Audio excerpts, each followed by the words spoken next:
Welcome. This is Megan Mitchell with Agents of Change Social Work Test Prep. And today I'm here to bring you an updated social work shorts on program evaluation. So this is one of our most popular videos because generally most clinicians work with clinical work, and program evaluation is definitely more in the macro realm of social work. So if this is something that is new to you or you're struggling to identify the steps in program evaluation, this will be a great video for you to watch. And if you have any questions or are looking for more information about Agents of Change, you can check out our website at agentsofchangeprep.com. So let's go ahead and jump in. So what is program evaluation? Program evaluation is carefully collecting information about a program or a particular aspect or part of a program in order to make necessary decisions about the program, including efficacy and impact. So if you purchase the course, we go deeper into what types of evaluations there are. But program evaluation is looking at a program to see, is it working? Is it making an impact? What are some changes that we need to make? But why we do as social workers program evaluation, or why we complete program evaluations, is so that we can have a data point. So we can use information to help better our services for our clients and for our larger client systems. For example, and I'm going to use an example throughout this video because, as you have seen from my previous videos, when there is an example, it helps the information stick. So we're going to walk through an example today, but I also encourage you to take the steps that we are going to outline and come up with either your own program or something from your agency or your internship and walk through those steps and come up with your own example. So our example here, if you work at an agency and run a parenting group, a program evaluation would help you collect information about your program and whether it's effective or not. Why do we have to do this? Because we know that when we're running programs, they take up resources, right? That could be personnel, that could be time, it could be money. We want to make sure that we are not wasting any resources, we're being efficient, and that, like I said, we are making the greatest amount of impact on our clients and our client systems. So program evaluation is a very, very, very important component of any sort of program that you're running. It's very important to agency work, and it definitely falls more into that macro realm of social work. So why do we use program evaluation? There's a variety of different reasons, but some of the key reasons why we use it: to prove results, right? Is the program working? Is it not working? To secure funding. We know that resources can be very scarce and they can be very competitive. So you might be applying for a grant or you might be applying for some sort of money. And if you have solid results from your program evaluations, that might be more compelling in securing that funding for your services. To improve services, we should always be striving to improve our services, to make them the most efficient that they can be, to make them the most effective. So we use program evaluation to guide that process.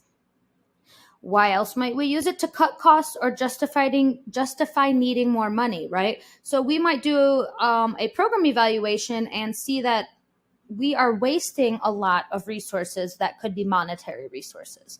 Or we could say, this program is very effective, so we need to put more money into the program so we can service more people. There could be a variety of different monetary ways that you are using evaluation of a program.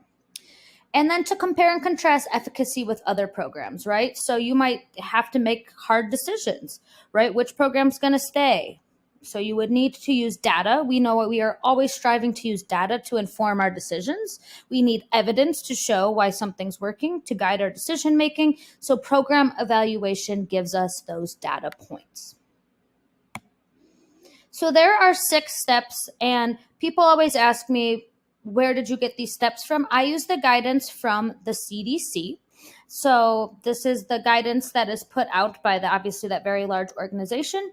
So these are the 6 steps that we use for Agents of Change uses as the guideline for program evaluation. 6 steps. The first is to engage stakeholders. The second is to describe the program design. 3, focus evaluation design. 4, gather credible evidence. 5, justify conclusions. And 6, use and share lessons learned. And we're going to dive into each of these 6 steps a little bit further. So I said that we would be using an example throughout these steps in this video. So here is the framework and the example of a program that we will be working with today. You are the facilitator of an 8-week social skills group for 6th grade girls to promote positive self-esteem and pro-social skills. You will conduct a program evaluation upon completion to determine results. So what's going on here? We are facilitating a social skills group for 6th grade girls, so most likely a middle schools group. The purpose of the group is that the hope would be after 8 weeks, the girls are developing positive self-esteem and pro-social skills, but we want to see, did this have positive effect? Did this show positive results? So let's go ahead and jump into the 6 steps. The first step is to engage our stakeholders. So who is a stakeholder? A stakeholder is someone who's interested in knowing the results of this evaluation, and this will be different depending on what program is running. There might be a variety of different interested people, interested parties based on the program you're evaluating. So for this 6th grade group, this girls' social skills program that's being run, who might be some stakeholders? Teachers, right?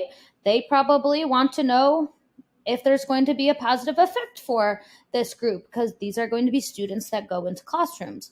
School leaders, that could include principals, deans, superintendents. Parents, right? Because they're going to need to consent for the child to be in the group. So parents are going to want to know, what is this group and why is this going to help my child? The school board may be interested, right? If this is something that is on a broader scale, depending on the size of the district.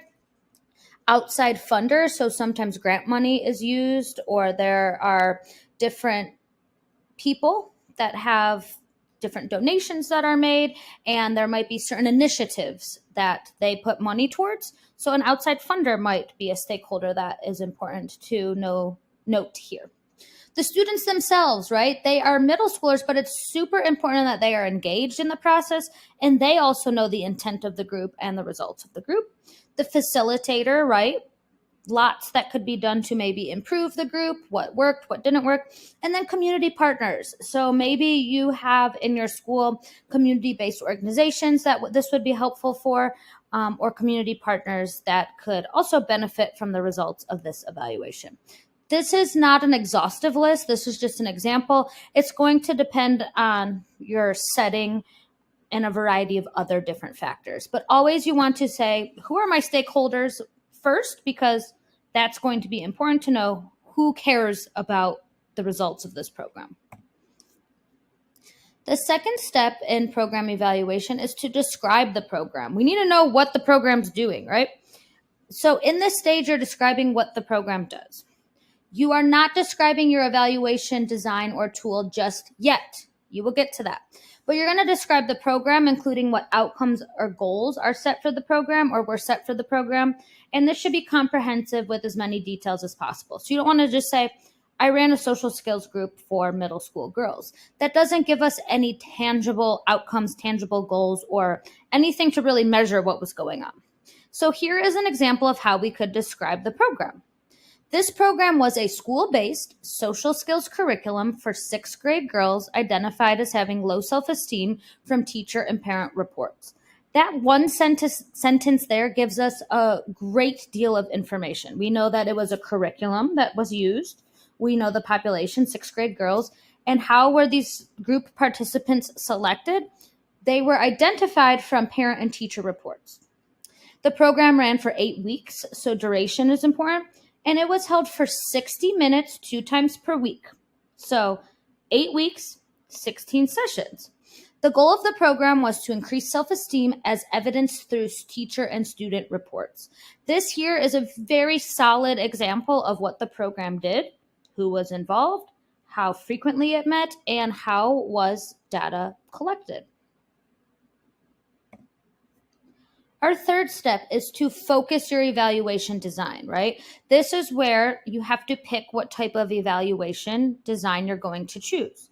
There's several types of evaluations, like was mentioned before. So there's a variety of different types. There is formative evaluation, process or implementation evaluation, outcome or effectiveness evaluation, impact evaluation, or cost benefit evaluation.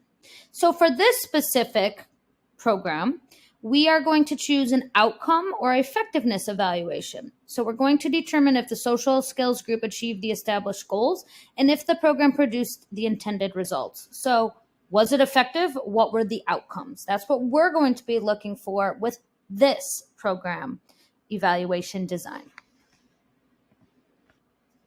So we've picked our design. In step 3, we're doing an outcome evaluation. Step 4 is to gather credible evidence, right? We know we always need to have data points. We need to have evidence. So you need to collect the data, right? It doesn't just appear for us. So things that you need to consider when collecting data to evaluate your program.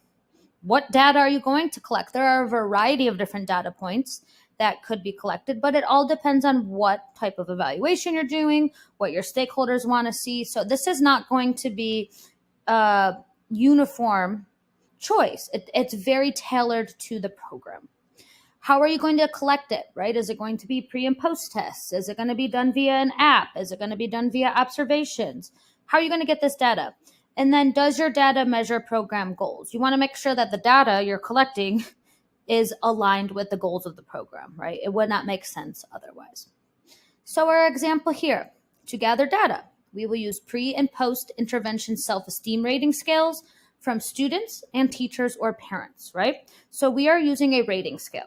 Pre-test, so we're going to have a data point before that participants and teachers and parents took, and then after the program to see, was this program effective?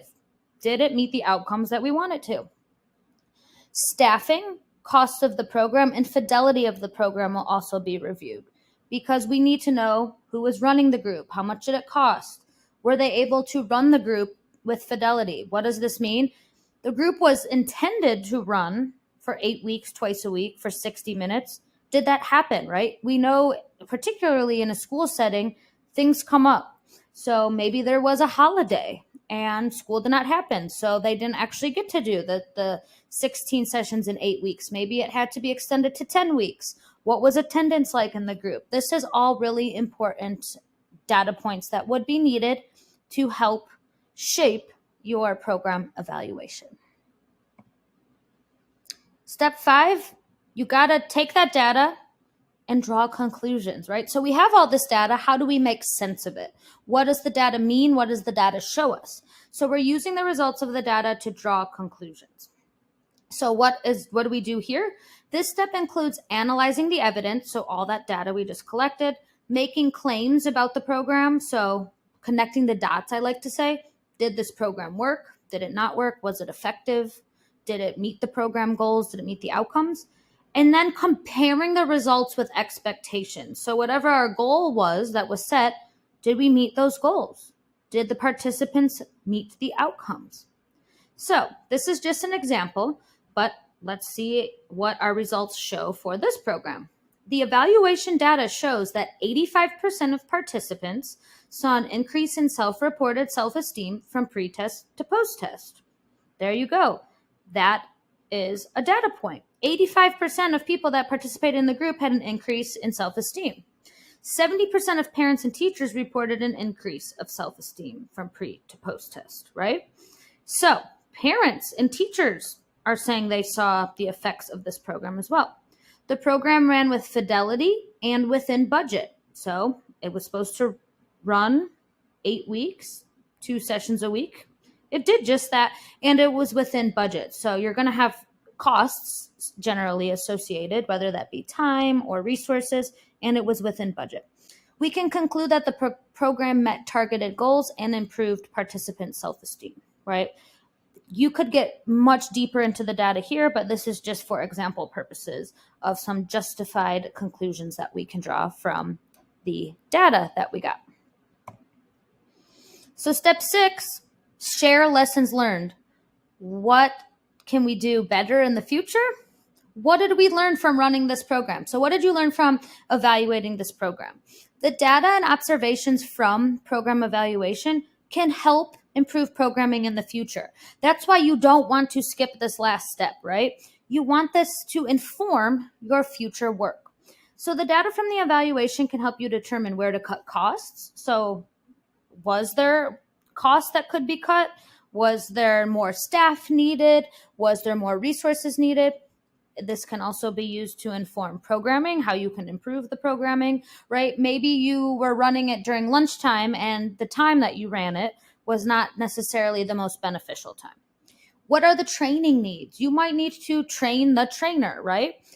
We can't assume that everyone that's running the group is going to come in with the skills able to be the facilitator. So you might need to identify where training needs are, or maybe they had the basic training, but they need a brush up or they need to go a little bit deeper.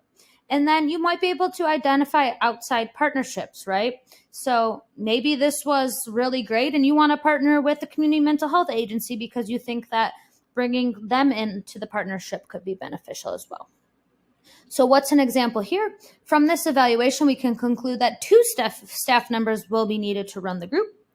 It is important to note that training is needed for all program facilitators. So that's a data point here. In order for it to be effective, training is needed. The time and location of the group needs to stay during lunch, as it is difficult to pull students from academic time. Students that completed homework outside of group showed more improvement on surveys. That's another great data point, right? The participants that were doing work outside of the group actually saw more improvement. So that could be a really good point to make sure that you are focusing on if you run the group again, right? We always want to improve our services. Step 6 allows us to do just that. So if you're still wanting some more program evaluation resources, like I said, we follow the CDC guidance for program evaluation, but University of Kansas has a very, very, very good toolkit on all things macro. So if you have not checked that out, I definitely encourage you to. There's an intro to evaluation that gives much more detailed information there that you can check out as well if you're looking to kind of supplement your learning about program evaluation. And if you're looking for more study content, you can check out our paid study materials. We have a audio-visual program that we offer. If you are looking for information on that, check out our website. And here is our contact information. Obviously, I am Megan Mitchell. I'm the founder of Agents of Change, and you can always reach out if you have any questions, comments, or concerns at agentsofchangeprep@gmail.com. And thank you for tuning in. I want you to know this is a tough task to sit for your ASWB exam, but it is doable. Remember, you got this, believe in yourself, and best of luck on your studying journey. Thank you.